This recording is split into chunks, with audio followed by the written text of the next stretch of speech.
On today's episode, we are going to take a quick look at the overall semiconductor industry is doing pretty strong. We can see AMD is up 3.5% for the day, Nvidia is up 1.7%, and even Intel is up 1.3% for the day as I am recording this episode. For those not familiar, my name is Najarro. I am pretty much a tech investor. I have an educational background, a master's in electrical engineering, so I love researching the semiconductor industry. Right now, AMD and Nvidia are my two biggest positions, and they make up roughly 18% of my portfolio. And on today's episode, we're going to take a quick look at some recent research on the overall graphics card department. We're also going to take a quick look at some news affecting Nvidia in forms of new acquisition and a recent acquisition that they had just made. And we're also going to take a quick look at price targets for all these companies, and I'm just going to share my overall thoughts. If this is your first time here, make sure to hit the thumbs up and the subscribe button. Now let's get started.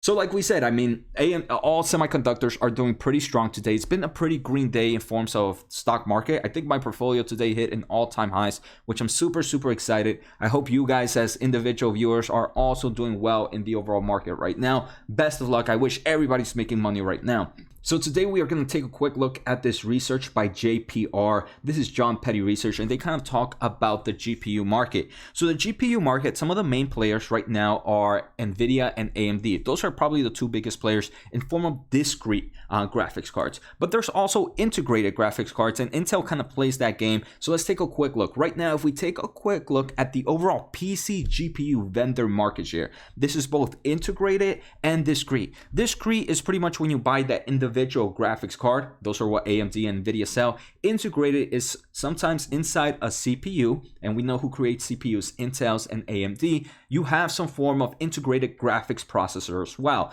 So that's why this kind of chart is gonna be a little bit different. But AMD's overall market share from last quarter decreased about 0.2%. Intel's market share increased about 0.1%, and Nvidia's market share increased by 0.06%, as indicated in the following chart. So JPR kind of created this chart for us, and we can see Q2 of 2021, the biggest player in the overall GPU vendor market is Intel. The main reason for that, and we're going to take a quick look at discrete in a bit, but the main reason for that is because that integrated graphics that comes in the CPU. So we can see, Intel has been kind of really collecting a nice amount of market share year over year and even quarter over quarter, which is impressive. So for me in the GPU market, I could really care less about integrated GPUs. I'm pretty much more into the discrete GPUs, and that's what we're gonna see in a bit. I want to thank The Motley Fool for sponsoring this video. The Motley Fool is a company that provides investing insight and stock recommendations for investors of all skill sets and risk levels. You guys know I love finding new investing tools and resources to help me scout out new growth stocks. And right now I have a discount for one of my favorite services The Fool offers. Through the Motley Fool Stock Advisor services, you get access to a ton of expert stock picks. Every month you'll get 2 new picks that are aimed at growing your wealth and to help you realize your financial goals. Stock Advisor's average stock picks have done amazing returns. If growing your money is something you'd like to do more of this year, you can visit fool.com/Jose Najarro or click on the link below for access to my special offer and decide if the stock advisor is right for you. Thanks again to the Motley Fool, and now onto today's video.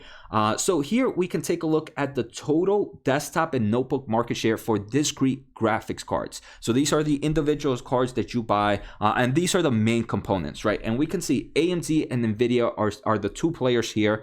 But Intel is coming out with their own discrete graphics card in the future. This is going to be Intel Alchemist gaming GPU, and the release date is expected to be Q1 of 2022. So what's that, about 6 months from now, 6 to 8 months from now? So that's something interesting. I would definitely want to see how Intel will be able to market their graphics card. What kind of performance target is expected to be Nvidia's GeForce RTX 3070. Let me just say, if you're not familiar with the line, the RTX 3070 is a very impressive card. So if they are able to kind of get that performance target around there, it wouldn't be a bad card depending on everything else. So this is Intel, and they are going to be coming out with their own discrete graphics card. So next year, this might be a little bit different, and I'm really excited to see that. But we can see Nvidia right now has about 83% of the discrete graphics card market share in desktop and notebook. 83%. That is pretty darn impressive, and that's up quarter over quarter, and that's up year over year. We can see AMD is actually at 17%, and that's down quarter over quarter, and it's actually down year over year. And it doesn't necessarily mean both. Obviously, I think it's bullish for Nvidia. It's not necessarily a true bearish case for AMD. I mean, we don't know how the overall semiconductor industry, with the overall shortage that's happening, how has that affected the company's ability to kind of provide to their customers these discrete cards. Nvidia is a big player, so maybe they have a little bit more pull in that kind of in the supplier chain compared to AMD, since they have a smaller pool in my opinion. So that could be a reason. And we are seeing that the semiconductor shortage is going to continue. Nvidia talked about it in their most recent earnings. I mentioned it in the most recent earnings video. And that's something to definitely keep an eye out. Unfortunately, they did mention that the upcoming inventory build out for the holiday season that usually takes place in the third quarter will be constrained until supply chain catches up with demand. And this is something we saw in Nvidia's earnings report, that they don't believe their gaming department will grow so much quarter over quarter because of supply constraints. And this report kind of mentions the same thing. So overall, I mean, still bullish. It's great to be the leader in this market, right? If Nvidia is the market share leader, then people who either design some form of 3D modeling software, any type of software, maybe for gaming software, usually they're going to start with optimizing it for the graphics card that has the highest kind of market share. So if you have some form of education, some form of software, some form of modeling, some form of gaming, animation kind of software, you're going to be focusing on creating something for Nvidia first, because that's where the market share is at. It's not that they're kind of rooting for Nvidia. It's more like they're rooting whoever has the market share and whoever they can attract the most customers to. So outside of that, I also want to take a quick look at their ARM deal. So Nvidia is expected to acquire ARM. This is a deal I've talked about numerous times in this channel, and it's one I don't believe will happen, or the chances of it happening are very low. But today, Nvidia mentioned, or Reuters mentioned, that Nvidia is set to seek European Union okay for the $54 billion ARM deal. ARM deal, and sources say this, right? So right now, just to show off the overall process, Nvidia is going to go to the European Commission and be like, hey, we're going to purchase this acquisition. We're going to purchase ARM. You have to determine if you're going to give us the okay or not. So it's going to kick off a 25-day of preliminary review.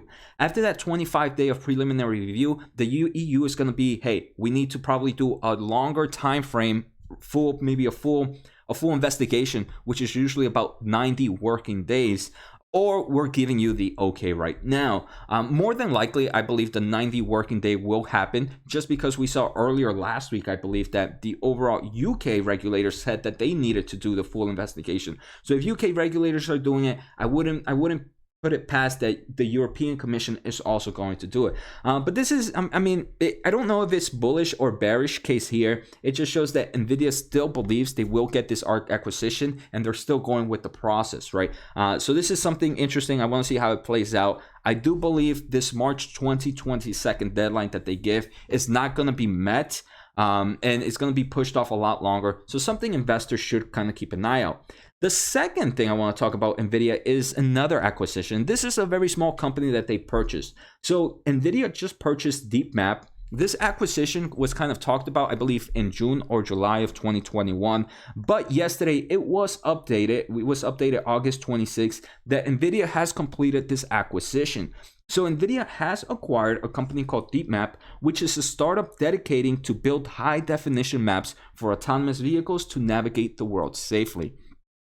And the great thing about this is DeepMap is expected to extend Nvidia's mapping products, help them scale worldwide map operations, and expand their full self-driving expertise. For those that don't know, Nvidia is in the two markets. First, they have Nvidia Drive, which is their autonomous vehicle development platforms. Let's say you are an EV autonomous vehicle company, and you want to kind of get technology already made that helps you kind of develop that technology and develop the service you're going to come to Nvidia, and you're going to ask for their Nvidia Drive. So that's a great thing, right? It's kind of it's an acquisition that makes sense. It's probably a small acquisition because there really hasn't been much talks. I don't think it's going to be one that really hurts the bank for Nvidia. Another thing is Nvidia has this Nvidia Drive simulation, which is an end-to-end simulation platform to kind of help artificial intelligence and just kind of help the overall learning process for some of these autonomous vehicle companies. So this acquisition makes perfect sense. It's a small player, but still something investors should keep an eye out. And it just shows that, hey, Nvidia still is becoming more than just a hardware company. This is now becoming a software company. So now I'm going to share my overall thoughts on stock prices. Like we saw, AMD is up 3.7%, Nvidia is up 1.7%, Intel's up 1.2%. I do want to say AMD and Nvidia, even though these are my biggest positions, I do believe there's a little risk in maybe the short term. So in the short term, I want to say I'm more of a bear in the short term. I believe the stock prices can give us better buying opportunities. In the long term, I'm talking about 3-5 years. I believe these prices where it's at right now are a lot cheaper than where these companies are going to be in the future.